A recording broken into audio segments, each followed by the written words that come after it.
Boa noite a todos. Mais uma semana de live. Acho que a essa altura bastante gente já me conhece, mas vou me apresentar novamente. Eu sou Lia Riso, sou jornalista, sou socióloga, colaboro aqui com a Vogue e apresento as lives da campanha Infância Plena do Ministério Público do Trabalho. Nós temos feito essas campanhas desde junho deste ano, né, de 2022, o ano está chegando ao fim, já estou me confundindo. E essa é uma campanha de combate e erradicação ao trabalho infantil. Nós temos ao longo desses 6 meses conversado a respeito de várias temáticas que estão em volta, subtemáticas em volta do tema do trabalho infantil. Então nós já realizamos lives sobre o papel da mídia, sobre trabalho infantil doméstico, sobre o trabalho de crianças e adolescentes em plataformas de redes sociais. Tivemos uma live muito especial que falava da educação antirracista, da importância da educação antirracista no combate ao trabalho infantil. E hoje a gente tem uma conversa que eu considero, assim, de certa forma, uma continuidade dessa live da educação antirracista e, claro, de todo esse trabalho que a gente tem feito nos últimos 6 meses, que é um papo sobre o MPT na escola, um projeto do Ministério Público do Trabalho feito na comunidade escolar, porque a gente sabe que as escolas, os educadores têm um papel fundamental para reverter essa realidade em que hoje se encontram no Brasil quase 2 milhões de crianças e adolescentes. Eu vou ver se as nossas convidadas já estão conosco, ainda estão chegando, mas já adianto que mais uma vez a gente tem aí a companhia de 2 pessoas muito especiais. A Luísa Rodrigues, que é procuradora do Ministério Público do Trabalho, que vai contar para a gente como funciona esse projeto, que neste ano atingiu centenas, milhares de alunos, de adultos, de pessoas da comunidade escolar. E outra convidada, de quem eu sou pessoalmente muito fã, eu digo isso quase em todas as lives, né, gente? Tá parecendo que é um bando de conversa com gente que eu admiro, porque é mesmo. Mas esta pessoa em especial, professora Débora Garofalo, eu já sou fã de professores, sou filha de professor, sou alguém que acredita demais na educação.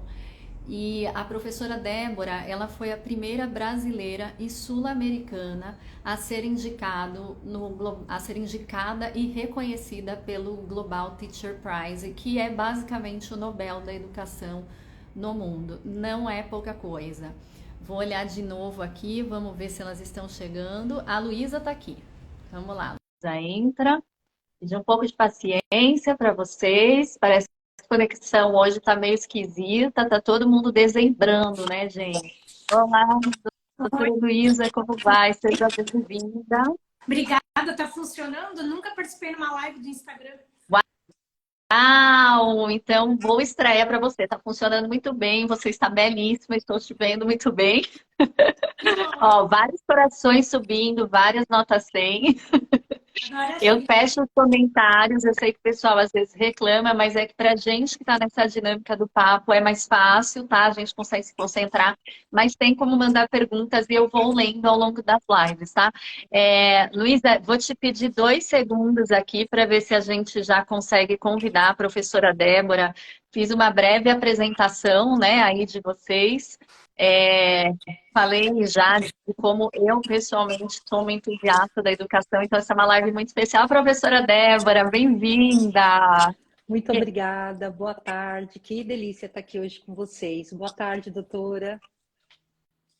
Boa tarde, meninas. Acho que a doutora travou um pouquinho, mas é a conexão. Gente, até a conexão, dezembro de 2022, um ano de muitas emoções, tá todo mundo cansado, até a conexão.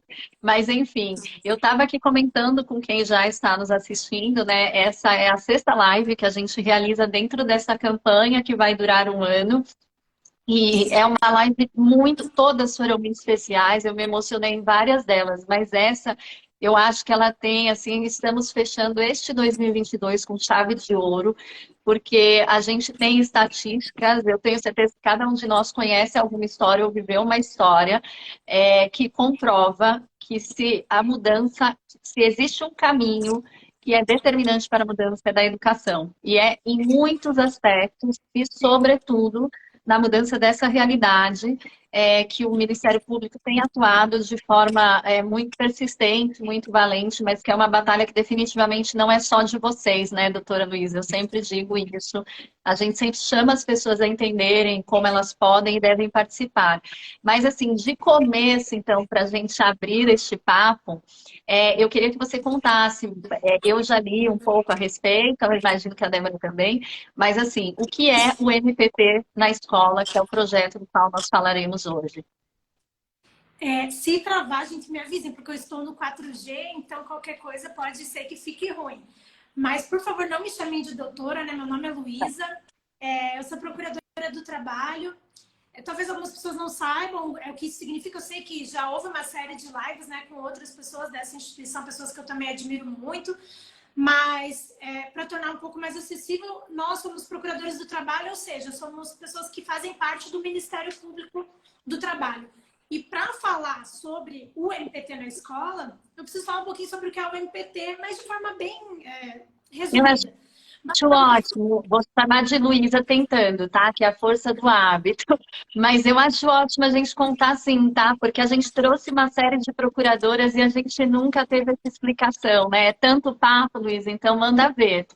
E acho também que a gente às vezes fica falando muito em siglas quando é comum pra gente, mas para outras pessoas às vezes aquilo não faz sentido nenhum, né? Uma vez até fui numa reunião, nem lembro do que era, que o pessoal brincava, vamos explodir as siglas. Que é tipo, explica o que são essas siglas, porque às vezes ninguém nem sabe do que está sendo falado. Então, o MPT é a sigla do Ministério Público do Trabalho, que é basicamente um dos ramos do Ministério Público que é responsável por defender a ordem jurídica, ou seja, as leis, né? Nós temos a missão de defender as leis, a nossa democracia e os direitos que têm relação com as relações de trabalho, os direitos trabalhistas. Então, basicamente, o Ministério Público do Trabalho, o MPT, que agora eu vou usar a sigla daqui para frente, ele está a serviço da sociedade, do interesse público. É para isso que a gente existe, né? Para garantir os direitos da sociedade. E uma das nossas metas principais e prioritárias é erradicar a exploração do trabalho infantil, que talvez, acho que isso já foi objeto de outras conversas, mas que é basicamente aquele trabalho antes da idade mínima permitida pela legislação. Por acreditar e saber também que criança e adolescente tem que ser criança, tem que ser adolescente, tem que estar na escola. Né? Aqui a gente está falando da importância da educação e, de fato, justamente por reconhecer esse papel de transformação revolucionário da educação, é ele que transforma a sociedade, que tem esse poder, por saber dessa importância da educação, é que a gente defende que as crianças e adolescentes têm que estar na escola, protegidos, no lugar onde elas têm que estar. E para a gente poder atingir essa nossa meta, que é erradicar a exploração do trabalho infantil e também proteger o trabalhador adolescente, nós temos uma coordenadoria dentro do Ministério Público do Trabalho, que nós chamamos de Cor de Infância, que é uma outra sigla, que basicamente, aí explodindo ela, significa que é uma coordenadoria nacional de combate à exploração do trabalho da criança e do adolescente, mas é uma coordenadoria que serve para quê? Para a gente poder coordenar as nossas ações, para que elas sejam efetivas, né? Não adianta não ter efetividade. E o Ministério Público muitas vezes tem um papel, muitas vezes investigatório ou repressivo, mas também pode ter um papel articulador da sociedade, né? Promocional de direitos. E esse projeto se insere nessa atuação de muito mais articulação com a sociedade, com as entidades, com a escola, com os professores e as professoras. E dentro dessa coordenadoria, então, está o MPT na escola.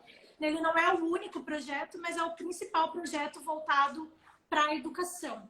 E esse projeto, ele basicamente busca promover ações de conscientização da comunidade escolar, então, professores, professoras, pedagogos, pedagogas, pais, mães de alunos, alunas, todo mundo envolvido na comunidade escolar sobre os direitos da criança e do adolescente.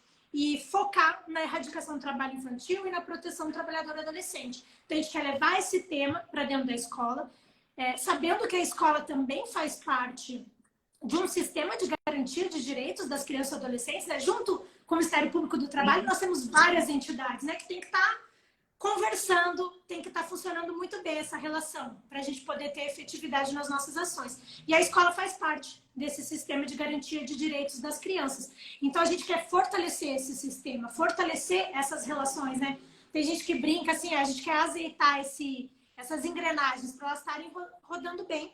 E com isso poder romper uma barreira cultural que tem ao redor do trabalho infantil, né? Não é pouco comum, infelizmente, a gente ouvir alguns mitos de que é melhor estar trabalhando do que fazendo bobagem ou roubando, como se essas fossem as únicas opções, né? Quando, na verdade, a gente devia estar brigando para a criança estar na escola, e numa escola boa, com estrutura, com professores, com um bom emprego, né? Então, essa é a nossa briga, assim, realmente, é buscar romper essas barreiras culturais, levar o tema, fortalecer o sistema de garantias de direitos e efetivar, né? Que o direito saia do papel, né? Que ele se torne realidade. Foram ótimas explicações, viu, Luísa? Porque na live passada a gente falou sobre trabalho infantil doméstico e a gente estava aqui com a doutora, com a Ana Maria, que também já falou para a gente parar de chamar ela de doutora. E ela é, né, coordenadora da Cor de Infância. E a gente falou no início da live que ia explicar, não deu tempo, agora temos a explicação. E outro ponto muito importante também foi essa questão dos mitos. Me fez lembrar que o MPT, podemos usar a sigla, tem uma cartilha muito interessante, que era uma cartilha pensada para divulgação, para a imprensa, mas na realidade, assim, é um material muito rico para qualquer um de nós que queira entender essa realidade, saber quais os canais de denúncia, entender um pouco do que leva essas famílias, porque também, como falamos numa live passada, existem outros marcadores sociais, que é como a gente chama na sociologia, que estão dentro dessa categorização das crianças que são mais atingidas pelo trabalho infantil. Então, definitivamente, é um problema que tem cor, que tem classe social, né, que tem ali um contorno de vulnerabilidade econômica e que muitas vezes a família realmente, de maneira alguma, é responsabilizando essas famílias que geralmente estão numa situação de extrema vulnerabilidade econômica e social. Mas esses mitos, por exemplo, foram interessantes de entender. Ah, pelo menos não está na rua fazendo nada, não está à toa, né? O trabalho dignifica o homem. Sim, gente, o homem, não a criança, não o adolescente, né? E a parte da escola, né, voltando a isso, é onde as crianças passam mais tempo, né? Se a gente for pensar, criança e adolescente, né? Não só para as mães trabalhadoras, né? Essa é uma realidade de muitas de nós. Eu me incluo nisso, mesmo estando num lugar de muito privilégio, né? A minha filha passa bastante tempo na escola, então o trabalho é de comunidade, né? Então é muito interessante. Eu vou passar a palavra para a Débora, que a gente conversou muito antes dessa live, né, Débora? De novo um prazer te receber aqui. Não só eu, mas outras pessoas envolvidas são suas fãs também. Eu me lembro quando você foi reconhecida pelo Global Teacher Prize e eu não sabia. A Débora tem um projeto, gente, que chama Robótica Sucata, né, Débora? E aí, a gente, assim, além de saber que ela é uma grande referência, uma representante à altura dessa categoria dos professores, né, que são ainda tão pouco valorizados nesse país, mas têm um papel tão fundamental na vida de todos nós. Esse projeto me fez pensar em como muitas vezes, inclusive para os adolescentes, na escola técnica, ou mesmo em outras disciplinas, que existe um caminho para ele ter uma perspectiva de trabalho que não seja algo informal, que não seja um biquinho no mercado perto de casa, que não seja a menina que vai acabar virando doméstico, enfim. E aí a Débora me contou que o projeto dela nasceu também com o objetivo de combater o trabalho infantil. E isso a gente está falando... Débora, sua premiação foi 2018, certo? 2019. 2019. Então, conta pra gente um pouco de como esse seu projeto nasceu, o que ele é, até pra gente entender, né? Eu realmente desconhecia essa informação que você me trouxe quando a gente conversou. Obrigada, Lia. Eu queria começar aqui agradecendo, né, por ter a oportunidade de trazer educação para esse tema que, para mim, como eu te disse, é tão caro, de combate ao trabalho infantil. E tá aqui com a Luísa, representante do MPT. Eu tive a oportunidade de conhecer a professora Elisiane, a doutora Elisiane, né? Vamos chamar sem as siglas aí, a Elisiane, uma grande parceira que já esteve conosco, nem sabia, Débora, que foi da educação racista. Me deixaram sem palavras, quase me fizeram chorar. Não façam isso, que hoje eu passei rímel, hein? Pelo amor de Deus. Uma grande parceira, né? Então, conhecer os meus alunos de perto, foi com a comunidade comigo dialogar. E falando um pouquinho, né, a educação, ela não pode se eximir de um tema que é tão caro, tão importante, porque eu acho que a educação ela precisa assumir um pouco desse protagonismo. E aí eu queria começar falando que nós estamos num momento muito crítico. Por quê? A evasão escolar existe, os desafios para superar a recomposição da aprendizagem, os déficits de aprendizagem existem, mas existe nesse momento crianças abandonando a escola, justamente porque necessitam ali ajudar no sustento de suas famílias. Então isso é uma realidade. E mais do que uma realidade, né? Essas crianças, elas realmente estão sendo privadas de poderem ter ali os seus direitos, de poder estar frequentando a escola, um lugar que não pode ser só visto como área do conhecimento, como já foi no passado. A escola é muito mais do que isso. Ela é uma fonte aí para que a criança possa realmente desenvolver de forma integral.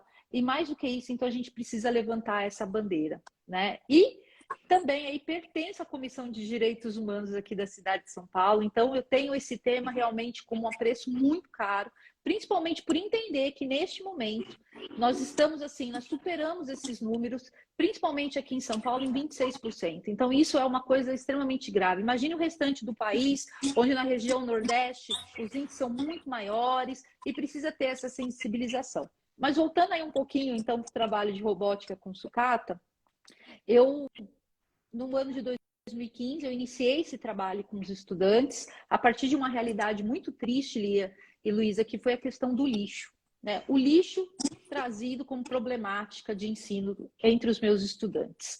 E no meio daquela situação, eu me vi perante de dois caminhos apenas: o abraçar o lixo como objeto de conhecimento, no ano de 2015, onde mulher ainda não era tão vista trabalhando com tecnologia, ainda mais uma professora com uma proposta inusitada de trabalhar a robótica a partir do lixo. E a partir de toda essa sensibilização, de ter esse olhar para a comunidade, a gente começou a se deparar com esse problema e diante daquilo eu imaginei, bom, eu tenho dois caminhos: ou vou me lamentar por aquilo que eu não tenho, eu vou abraçar esse lixo como objeto de conhecimento. E aí nasce então um trabalho de robótica com sucata, dessa problemática, que é uma problemática real, mas como forma também de ressignificar a educação. Como eu disse, precisa ser acolhedora, né? Integral, ter baseado os seus valores integrais e humanos, né? Essa educação que hoje eu acredito. E no meio desse percurso, eu comecei a me deparar com muitas realidades, né? Então, aquele familiar que não mandava aquele estudante para a escola, já que eu fui uma professora de uma escola inteira, né? Que não mandava aquele estudante para a escola, porque aquele estudante tinha que fazer trabalhos domésticos para que os pais pudessem trabalhar, olhar as crianças menores que estudavam em períodos diferenciados da escola. Eu comecei a me deparar com os meus próprios estudantes em pontos comerciais, já que a escola fica muito próximo de uma região de metrô aqui na cidade de São Paulo, e eu também resido nessa região, então eu começava a andar pelos pontos comerciais, começava a ver os meus estudantes e aquilo começou a me dar uma angústia muito grande, porque ou eles estavam pedindo esmola, ou eles estavam nos faróis, trabalhando como engraxate. Então, isso começou a me dar uma agonia muito grande. Eu falei, não, eu preciso fazer alguma coisa.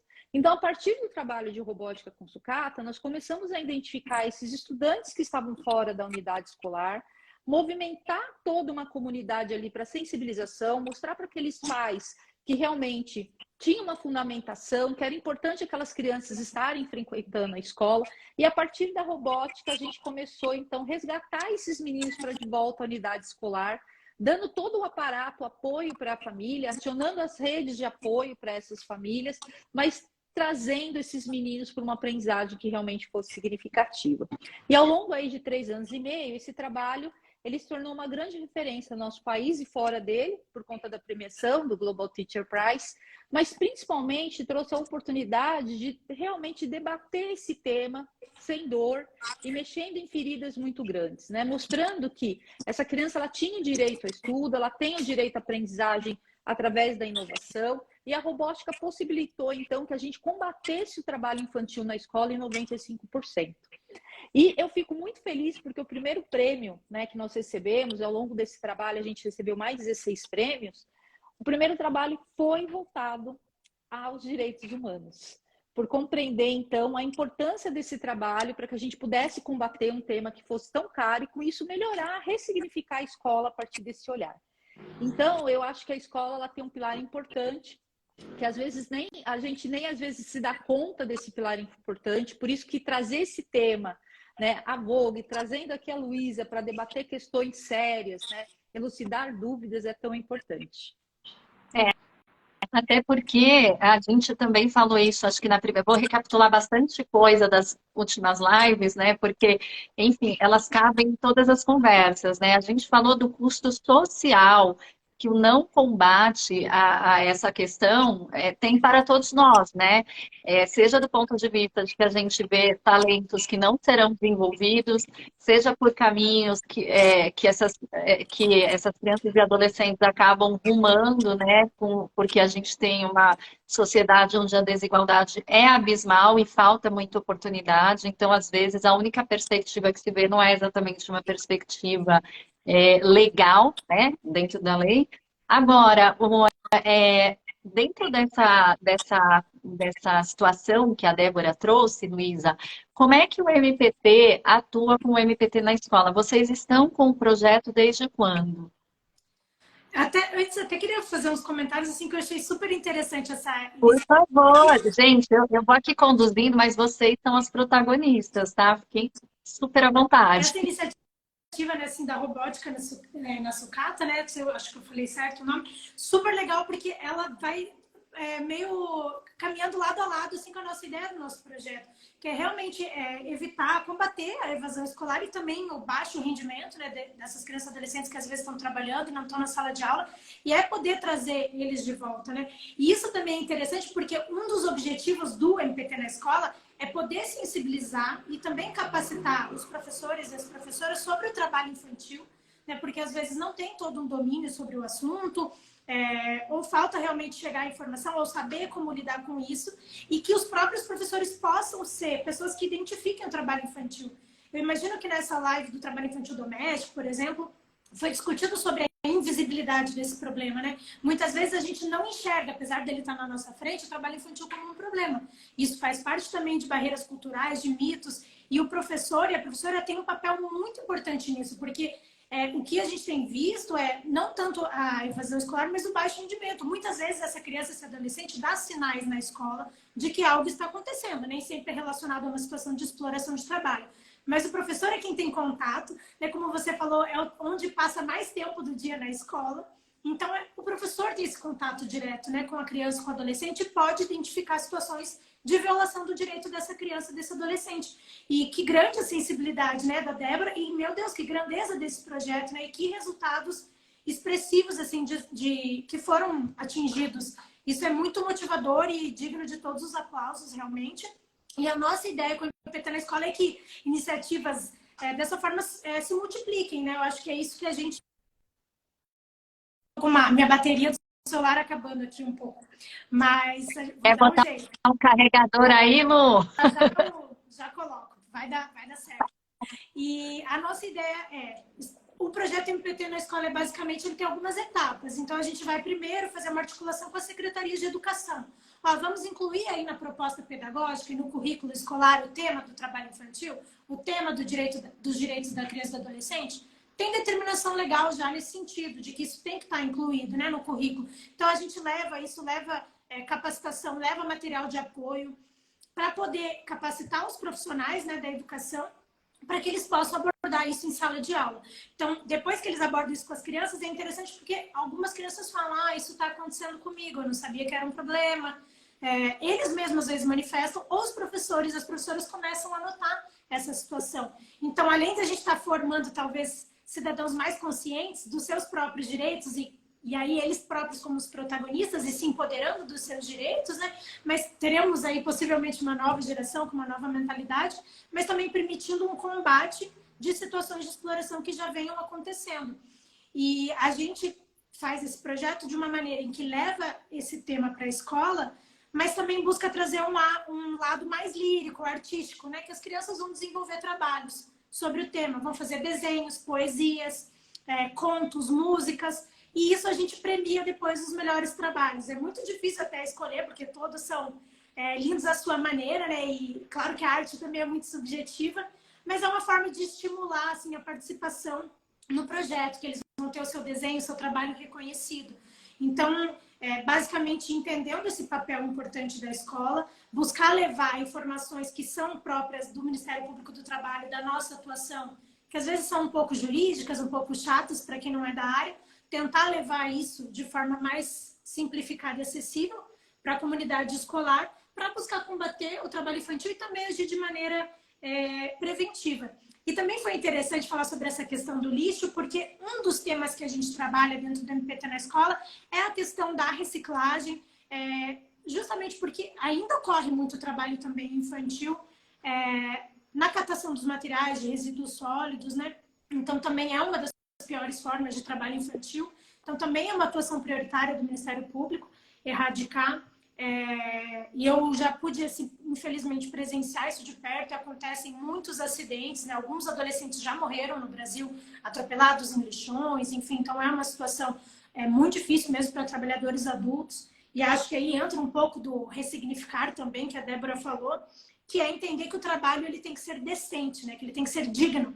Mesmo para os trabalhadores adultos que lidam com o lixo, com os resíduos sólidos, eles têm que ter a sua dignidade reconhecida e garantida, né? E as crianças e adolescentes retirados dessa situação de exploração. Então, acho que aí se comunicam muito bem esses projetos e fico feliz de saber dessas iniciativas. Tem o que você colocou aqui, né, Luísa? A gente teve uma conversa sobre o trabalho infantil nos lixões, né? E de fato, eu acho que foi a doutora Nelisa, acho que estava conosco, talvez, e ela disse, né, que é uma realidade assim que a gente só pode imaginar, que você só sabe quando você está num lugar desse e que foi dos piores lugares onde ela já esteve na vida.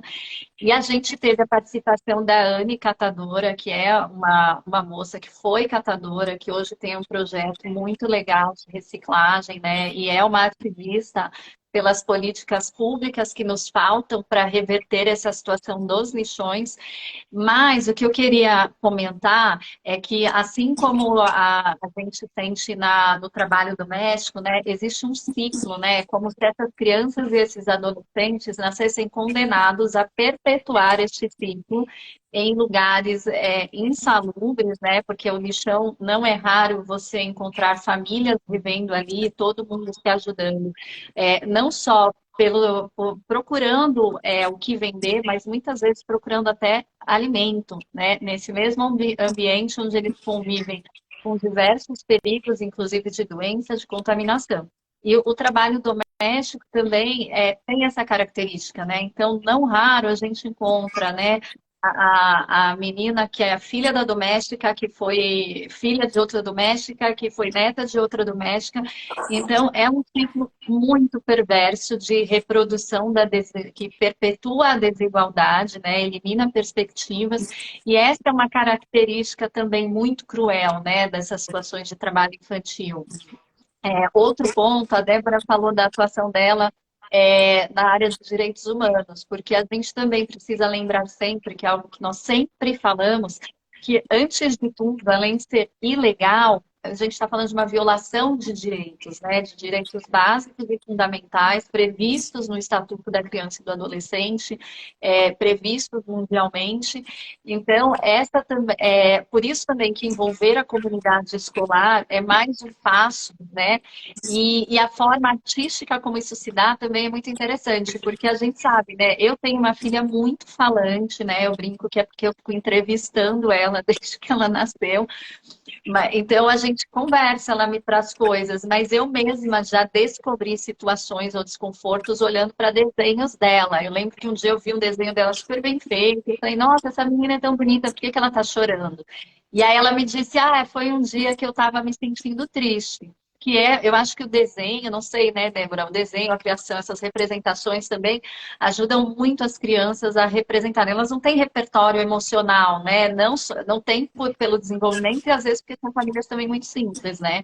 Então, acho que isso é uma parte fundamental.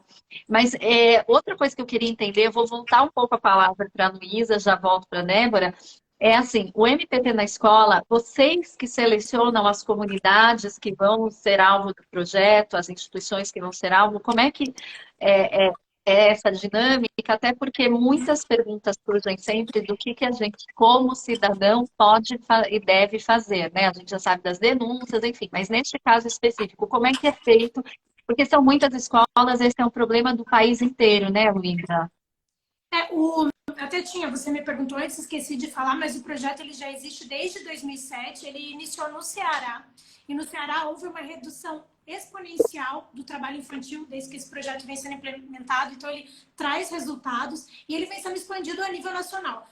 Eu não tenho os dados consolidados de 2020, de 2022, mas de 2021 eu posso dizer que o projeto foi implementado em mais de 16 estados da federação, em mais de 300 municípios, em quase 5 mil escolas, atingindo quase 50 mil educadores e educadoras e mais de 500 mil de crianças e adolescentes nas escolas.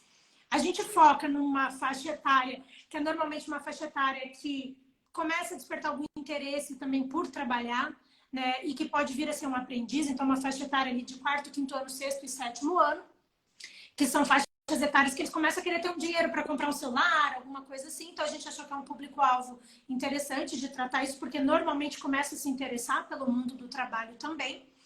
E também tem uma idade que é mais explorada, né? Essa faixa etária normalmente dos 14 aos 17 anos é mais explorada no trabalho, então é um público mais vulnerável ao trabalho infantil. E para fazer normalmente a escolha, como ele é um projeto de certa forma voluntário por parte dos procuradores, são selecionados ali de acordo com o procurador onde vai ser implementado. Desde que esse projeto vem sendo, ele sofre modificações todo ano para melhorar, né, sempre buscando evoluir e aperfeiçoar. Nós criamos alguns critérios para a seleção dos municípios. A gente não escolhe por escola, escolhe por município. Então, em geral, os procuradores escolhem ali os 10 municípios com maior índice de trabalho infantil no estado.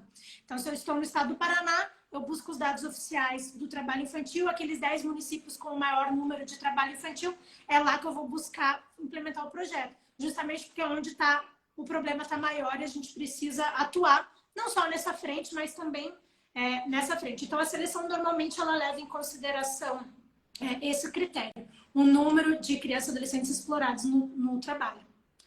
E ele vem, eu até queria também complementar uma coisinha que você falou desse ciclo, e realmente o trabalho infantil, ele é isso, né? A gente chama ele do ciclo da pobreza, porque quando a família está numa situação de vulnerabilidade socioeconômica, quando normalmente essas crianças e adolescentes ficam mais sujeitos a serem explorados no trabalho, com isso ou tem um baixo rendimento na escola, ou realmente saem da escola, param de estudar, acabam se tornando uma mão de obra pouco qualificada, que vai se manter, de certa forma, ou no mercado informal, ou de baixa remuneração, e vão se manter na pobreza. E isso vai, como você falou, né, parece que já nasce, de certa forma, condenado, né, porque não consegue mudar a sua realidade social, né, ou ter a sua realidade social transformada, porque se mantém perpetuando esse ciclo de pobreza, né? O trabalho infantil ele não emancipa ninguém, né?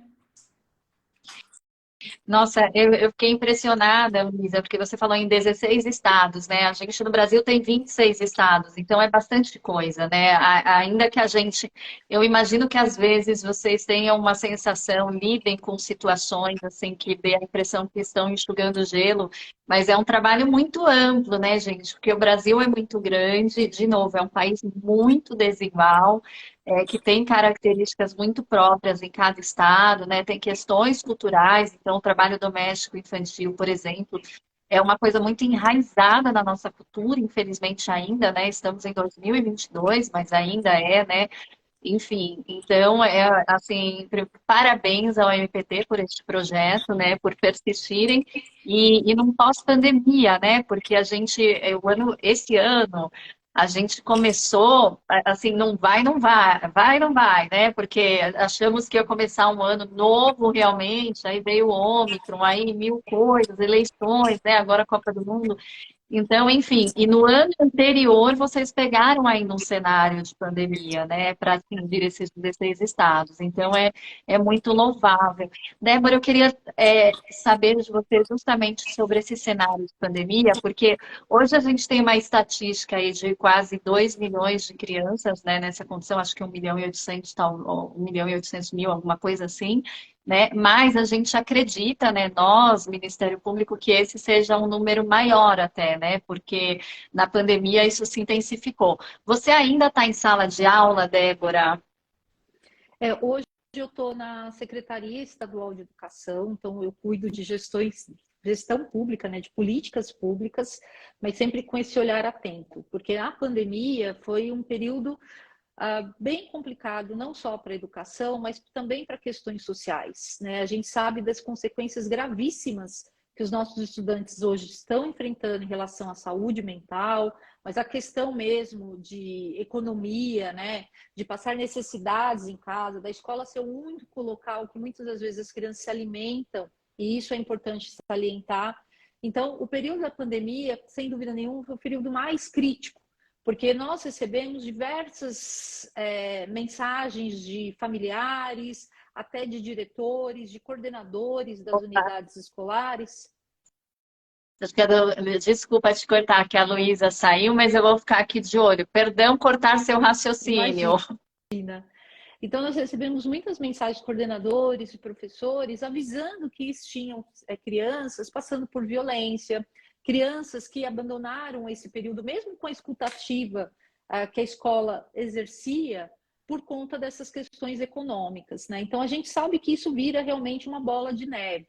E sabemos que esse período de pandemia foi o principal agravante. Hoje eu diria que assim, a maior preocupação enquanto políticas públicas tem que ser a saúde mental, tem que ter a recomposição da aprendizagem, tem que ter a recuperação dessa aprendizagem, mas principalmente tem que olhar o foco do problema da evasão escolar, porque muito desse problema da evasão escolar está dentro desse nicho que a gente fala aí do trabalho infantil. E é justamente o que a Luísa havia comentado anteriormente. O que a gente percebe é que essas crianças acabam abandonando a escola por devidas condições de acreditar, eu preciso auxiliar minha família, eu preciso complementar a renda, eu preciso fazer isso, fazer aquilo, pega o emprego informal, não consegue se recuperar no aprendizado e acaba não saindo desse ciclo.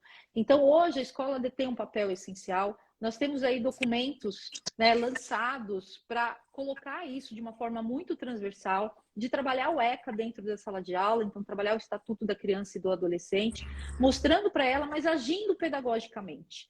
Né? E o que o professor, nesse momento, ele pode fazer é justamente isso, trabalhar pedagogicamente, compreender qual é o cenário que essa criança está vivenciando, se for preciso acionar a rede protetora, mas mais do que isso, trabalhar para sensibilização, né? Que foi um pouco o que eu fiz lá com o trabalho de robótica com sucata, ao compreender que as famílias, às vezes, elas não tinham informação. E uma dica aqui que eu queria trazer também, apesar, né, do trabalho ainda não contemplar os 26 estados, quando eu conheci a professora Elisiane, eu entrei em contato com o Ministério Público do Trabalho. E aí ela foi designada para vir me atender através de uma palestra, de conversar, de ter todo esse envolvimento. Então, às vezes, também, como educador, né, como professor e escola, a gente tem que olhar que a escola não é uma ilha, ela não pode ser fechada. A gente tem que abrir essas questões para o diálogo e realmente atuar nessas dores. Eu não imagino mais uma escola ou uma educação que não envolva essa comunidade, que não trate dessas questões que são tão latentes e que é visível do nosso dia a dia. Infelizmente, enquanto familiar, enquanto sociedade, a gente tem aquele pensamento assim, eu comecei a trabalhar nova e estou viva, estou inteira, foi ótimo isso acontecer. Eu também tive, infelizmente, essa experiência. Eu comecei a trabalhar aos 12 anos de idade. Mas eu falo que não foi uma experiência positiva. Por quê? Porque o quanto eu perdi da minha infância tendo que trabalhar, né? E quanto essas crianças estão em realmente situações de perigo, né? Não só atropelamento, mas casos realmente de violência. Muitas das vezes eu presenciei os meus estudantes sendo agredidos, porque a sociedade ainda não aceita esse tipo de coisa. Então, ou seja, a escola ela tem um pilar essencial, né? E cada vez mais precisamos chamar atenção. Sabemos que esses números são muito maiores do que os dados oficiais, né? Eu vi pesquisas que falavam em 10% vezes o maior valor aí do percentual que nós temos hoje. Ou seja, é muita coisa e a gente precisa combater. E não dá para romantizar, né, Débora? Porque eu vou ficando cada vez mais impressionada com sua história, dizendo que bom que deu tudo certo, né? Porque A gente entende também, na live passada, a gente teve aqui a Ana Flávia Cavalcante, que é uma atriz talentosíssima. Ela criou uma performance chamada A Babá Quer Passear. Ela é uma menina filha de uma doméstica e ela, aos 9 anos, passou a cuidar de um bebê da vizinha, que era uma mulher periférica, né? Uma mulher negra, retinta, mãe solo. Então, óbvio, provavelmente o que aquela mulher escolheria para o bebê dela era uma menina de 9 anos cuidando, mas era o que tinha, enfim, né? E aí é a mesma história, né? A Ana Flávia, ela perseverou, né? Ela encontrou aí oportunidades na carreira artística e que bom que deu tudo certo para ela, mas é um tempo que não volta, né? As fichas caem depois e não dá para romantizar, né?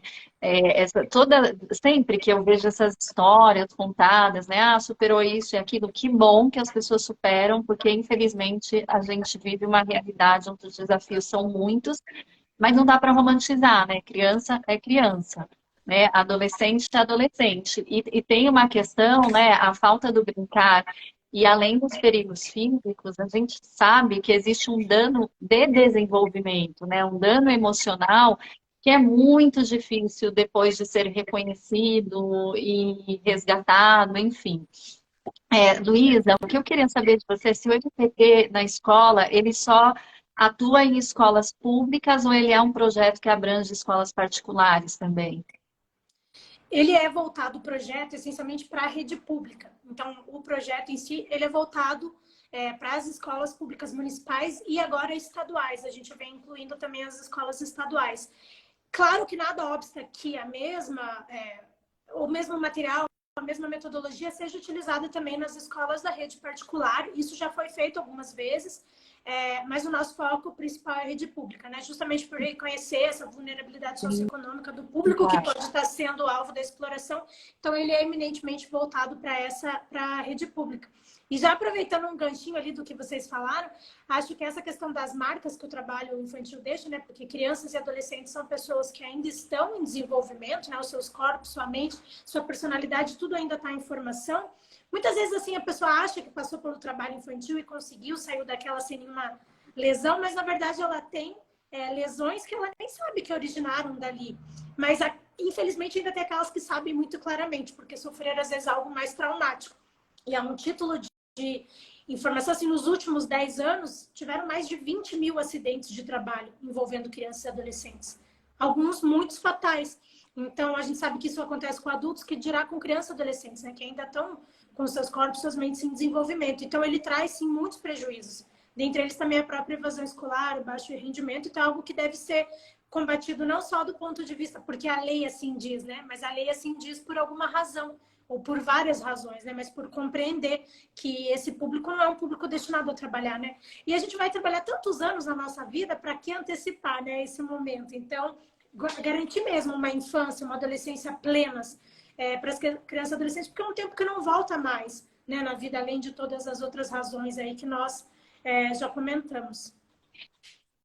Mas é interessante, né? Porque, e aí aproveito para deixar um chamado, porque muitas vezes algumas pessoas entram nessa live, ou mesmo me questionam, né? Porque em Vogue, né, a gente divulga tudo nos outros veículos da casa, na Glamour, na GQ, na Casa Vogue. A gente tem artigos no jornal O Globo a cada 2 meses, inclusive o próximo é sobre o MPT na escola. Eu já li, está muito bom. Na verdade, é porque eu acho que vocês atuam mesmo, e a questão é aguda, mas é uma responsabilidade de todos nós, inclusive de quem tem filhos, de novo, numa situação de maior privilégio, né? A gente está formando cidadãos que vão precisar lidar com isso também, com essas questões sociais, precisam estar conscientes, né? Então, enfim, né, a gente tem uma série de disciplinas, né, para contar como foi que a nossa história se constituiu, né, para saber o básico de coisas que vamos precisar no dia a dia, mas eu acho particularmente que a gente ainda investe muito pouco nesse lado cidadão dessas crianças e adolescentes, inclusive no ensino privado, né? E acho que fica aqui o chamado para quem está assistindo, né? A gente precisa trazer essas coisas para a vida dos nossos filhos, porque algumas situações de trabalho infantil são muito invisibilizadas, mais, né, na verdade. Eu acho que no geral são, mas, por exemplo, a criança ou adolescente que está numa situação de trabalho doméstico infantil, né? Foi feita essa pergunta na live passada. Como é que a gente conscientiza essa criança que está lá dentro, que não vai na escola, que não tem acesso, às vezes tem os laços familiares cortados?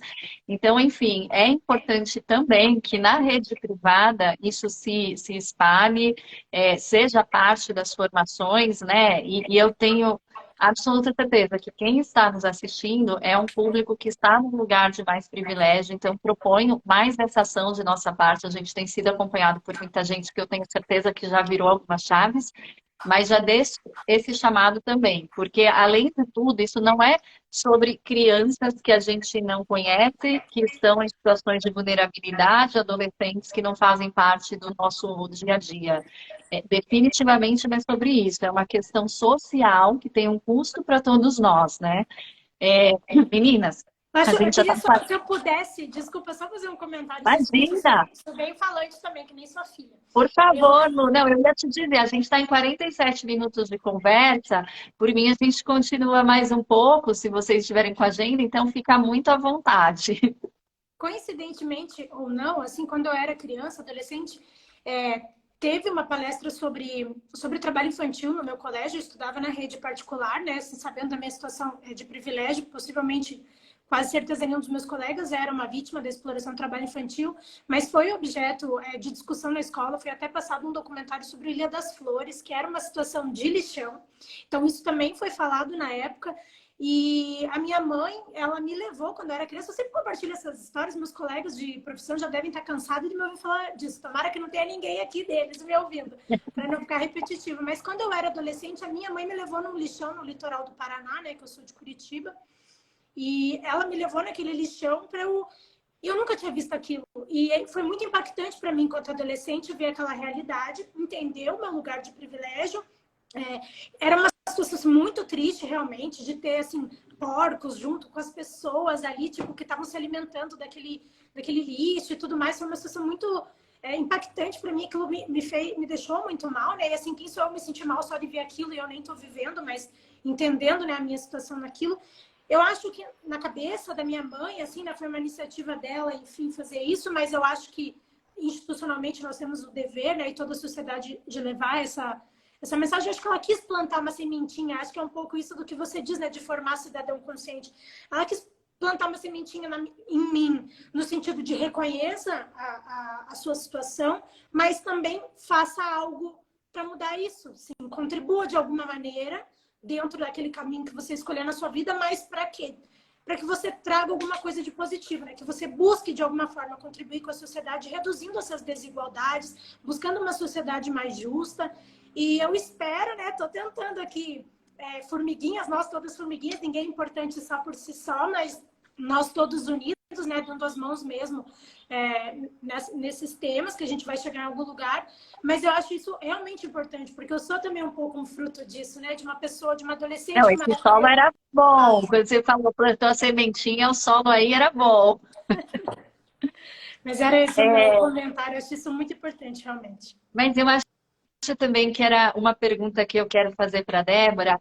Na nossa live sobre educação antirracista, nós estávamos comentando, eu também compartilhei uma história que eu também compartilho bastante, e a minha irmã, eu sei que está assistindo, talvez depois ela me fala isso de novo, enfim.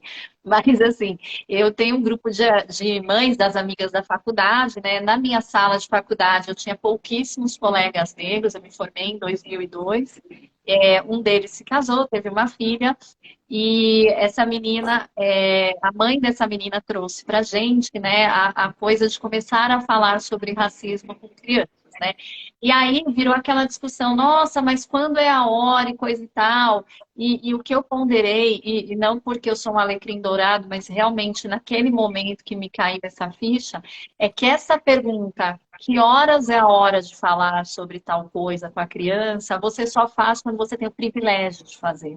Porque essa mãe, a hora que a filha dela começou a entender que ela naquela escola era a única menina negra da sala, que no corpo de funcionários, as mulheres negras, os funcionários negros estavam em posições de serviço, né?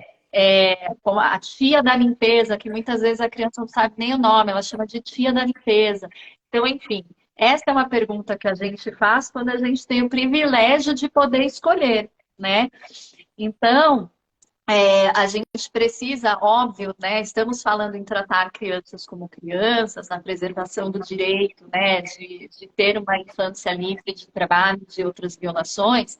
Mas, por outro lado, a gente precisa trazer essas conversas incômodas, difíceis, para a rotina das nossas crianças, dessas que também estão numa situação mais privilegiada e que talvez não entendam por que que tem alguém, uma criança do tamanho dela, vendendo pano de prato no farol, por que que tem alguém com a plaquinha com o Pix dos pais.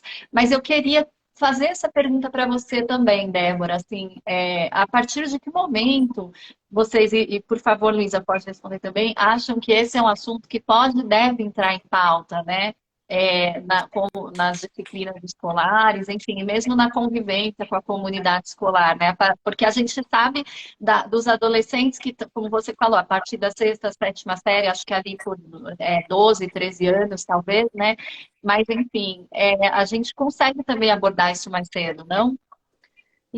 Eu queria começar a te responder essa questão, que é totalmente pertinente, sobre duas óticas, né? Hoje, no nosso país, a gente tem aproximadamente mais de 179 mil escolas, entre quais 46% apenas possuem saneamento básico.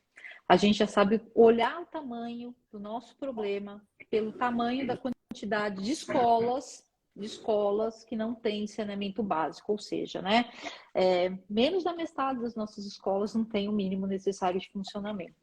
Outra ótica que eu queria trazer aqui, para elucidar um pouco, que 81% dos nossos estudantes estão nas escolas públicas. E esse número são os dados de 2019, a gente vai ter um novo censo, com certeza esse número vai aumentar muito por conta da pandemia. E olhar para isso, a gente começa a olhar equidade, a gente começa a olhar raça, né? Então, assim, eu vou dizer que isso é um tema que precisa ser trabalhado na infância, na primeira infância, quando a criança começa a se descobrir. Eu trabalhei numa comunidade muito vulnerável aqui da cidade de São Paulo, com alto índice de violência, com alto índice de tráfico de drogas, e muitas vezes os meus alunos acabavam entrando no mundo do crime, não era porque ele queria, porque ele era obrigado. Não tem escolha, sabe? Então são temas tão latentes que a gente precisa dialogar sempre. E não adianta ser uma vez por mês ou ser só no dia 12 de junho, que é o dia de combate ao trabalho infantil. É um tema que precisa ser exercitado todos os dias dentro da sala de aula, porque principalmente essa criança que está sofrendo trabalho infantil, e a Luísa eu acho que pode até me complementar trazendo dados sobre isso, a sua grande maioria é uma criança negra, que já sofre a questão do racismo estrutural, que é fato, nós estamos vivenciando isso. Está aí uma movimentação para a gente ter uma educação, né, antirracista e ter uma sociedade antirracista, mas essa criança também ela sofre uma violência. E é uma violência que eu posso afirmar que é um trauma para a vida inteira. Porque como também uma criança que fui um dia e vivenciei por minha vontade, né, por não ver ali, por toda uma questão social, de ter uma mãe separada ali do meu pai, de querer ajudar em casa, mas... E assim, as brigas da minha mãe, a insistência da minha mãe, hoje me remetem a traumas. E agora eu fico imaginando quem sofre uma violência na rua, como eu presenciei vários momentos dos meus estudantes sofrendo isso. Então, esse é um tema que precisa ser abordado pela sociedade. Mas a escola ela precisa, como eu disse, não ser uma ilha, não pode se fechar diante desse problema. E eu complemento, né? Até porque para a gente deixar um espacinho aí para a Luísa também complementar, talvez com dados sobre isso, que a escola ela precisa ser acolhedora e acolher essas vozes, também acolher esse entendimento dessa família que às vezes nem sabe o que está acontecendo. Observar melhor essa situação, observar aquele estudante, exercer essa escuta ativa e trazer momentos na sala de aula que essa criança ela pode narrar, que ela pode falar. Eu não tenho dados dos outros estados, mas só aqui na Grande São Paulo nós temos 50% de casos de crianças nessa situação, entre a faixa etária aí, ser criança, né, de 6 a 12 anos de idade, fora a questão dos jovens aprendizes, que muitas vezes estão em situações também ilegais. Então, esse é um tema que precisa ser debatido logo na primeira infância, sabe? Quando a criança está ali se socializando, está se conhecendo como eu, trazendo essa questão cultural. E isso precisa ser falado e debatido. E existem vários caminhos para fazer isso, né? Via currículo, como a gente citou anteriormente, via atividades pedagógicas, mas principalmente com uma educação que faça sentido e seja acolhedora. Para tentar achar o dado, eu estava aqui, eu sabia que eu tinha o dado, estava aqui só buscando para não dizer errado. Eu fico fazendo a mesma coisa. Às vezes eu anotei, olho aqui para ver se está faltando alguma coisa. É normal, gente. É vida real, é a gente fazendo live de casa, é todo mundo assistindo ou de casa ou do trânsito. Fica tranquila, Luísa. Mas se eu chutasse, eu ia acertar, porque eu já tinha falado sobre isso antes, mas eu não queria passar o dado errado. Mas pelo IBGE, né, então são 66% das crianças e adolescentes exploradas no trabalho são crianças e adolescentes negros. Isso tem toda uma questão pela nossa sociedade, estruturalmente, essa é uma sociedade racista, né? A pobreza, ela tem classe, ela tem cor, a gente sabe disso, já foi mencionado. Então, a gente sabe que as pessoas negras, as crianças e adolescentes negras estão em uma situação de maior vulnerabilidade, por isso são mais exploradas em uma situação de trabalho e têm seus direitos mais violados. Então, quase 70% aí das crianças e adolescentes que estão nessa situação são crianças negras. E aí, eu acho que outra coisa importante da gente destacar, me corrija também se eu estiver errado, eu não tenho números exatos em mãos, mas é uma realidade que atinge mais meninos, correto, Luísa? A não ser, por exemplo, na questão do trabalho doméstico infantil, que aí são as meninas negras as principais vítimas, né? Porque elas são trabalhadoras, elas são vítimas, né? Isso. Em geral, a maior parte das crianças e adolescentes exploradas no trabalho são os meninos, mas no trabalho doméstico, e aí tem toda uma questão de gênero envolvida, são as mulheres, as meninas, né, que são as mais exploradas no trabalho doméstico, por normalmente ser atribuído às mulheres, né, como se fosse essa responsabilidade de cuidar da casa, das crianças, enfim. Então, é criança cuidando de criança, cuidando da casa, normalmente as meninas daí são as vítimas. Isso também traz toda uma outra questão aí de gênero, né, envolvida na questão do trabalho doméstico. Lia, eu posso só fazer um complemento? Por favor, ainda em cima por favor, disso, professora. Porque a educação ela tem um pilar essencial, né? E uma política pública que a gente precisa urgentemente olhar com muito carinho é a educação integral, mas a escola de período integral. Porque dentro da escola, essa criança vai ter todo o suporte, vai ter atividades, vai ter inclusive atividades extracurriculares, vai poder se alimentar e vai poder então ter uma formação digna dela. Então, acho que a gente precisa ainda, enquanto sociedade, enquanto política pública também, olhar com mais carinho para essa expansão das escolas integrais, para que a gente possa então combater, porque essa também é uma forma de combate. Com certeza. Acho que parece um problema, o trabalho infantil é um problema difícil, né, complexo, com causas estruturais, né? Infelizmente não é uma coisa simples da gente combater. E existem diversas formas, né? Pela implementação de políticas públicas efetivas, e dentre elas a valorização do trabalho dos profissionais de educação, a melhor estruturação das nossas escolas, né? O dado que a professora trouxe sobre o saneamento básico, assim, é muito alarmante realmente.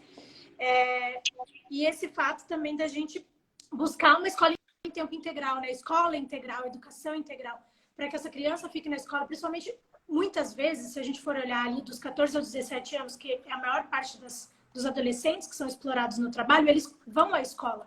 E no contraturno escolar eles vão trabalhar. Então, o fato de poder estar na escola o dia inteiro, ter essa possibilidade, além de ser benéfico em muitas outras áreas, também vai evitar essa violação do direito, né? Muito possivelmente do trabalho infantil. Bom, queridas, agora a gente bateu 8 horas, infelizmente, assim, o nosso tempo realmente esgotado, mas queria primeiro agradecer muito os detalhes que vocês trouxeram. Essa parte do saneamento, existe uma grande empresa de saneamento que fez um estudo com base em dados passados, né, porque a gente ainda não tem dados recentes, que mostravam o impacto da falta de saneamento na carreira e na nota das mulheres, né? Foi um estudo com recorte de gênero, mas recomendo muito que vocês possam mandar para vocês duas. Enfim, quem está nos assistindo, se quiser, pode me chamar no meu direct. O meu Instagram é lia_guizo, com 2 Es.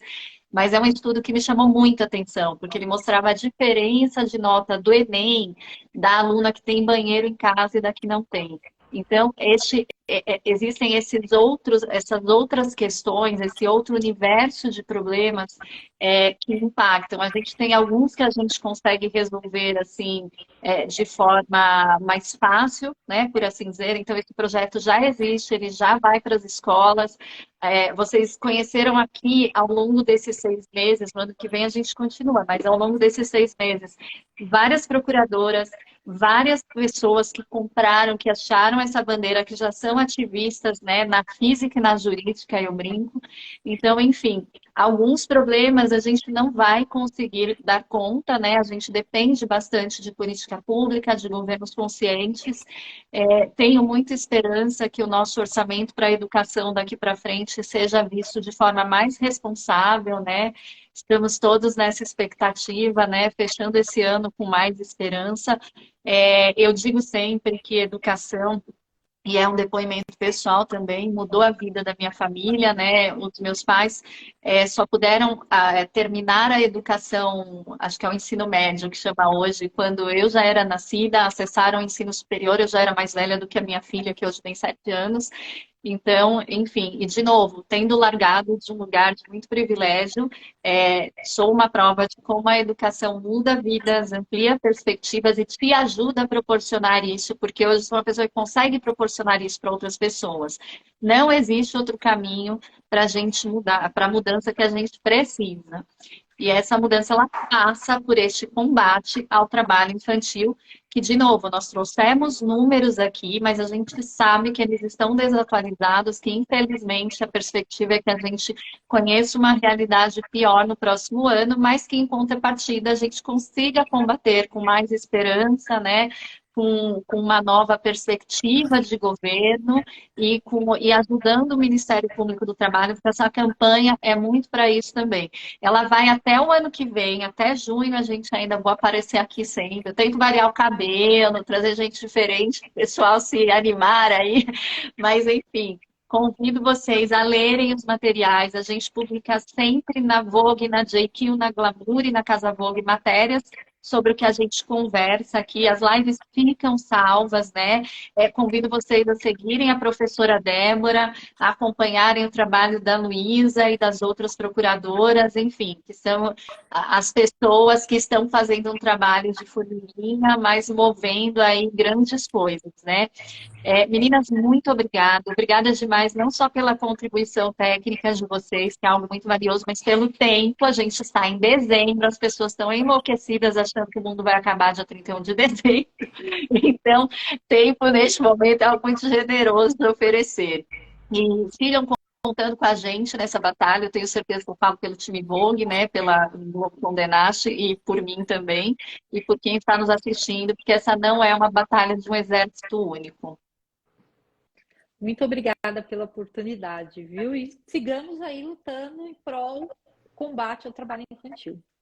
Por favor. Eu também queria agradecer, foi uma experiência super gostosa estar aqui com vocês nessa 1 hora. Me senti muito honrada com esse convite, de estar do lado aqui de 2 mulheres tão importantes aí nas suas lutas e que aprendi agora um pouquinho mais sobre os seus trabalhos, né? Admiro um pouquinho mais. E eu queria finalizar dizendo que uma coisa que a Lia falou é esperança, né? Que a gente tem esperança de que as coisas vão mudar.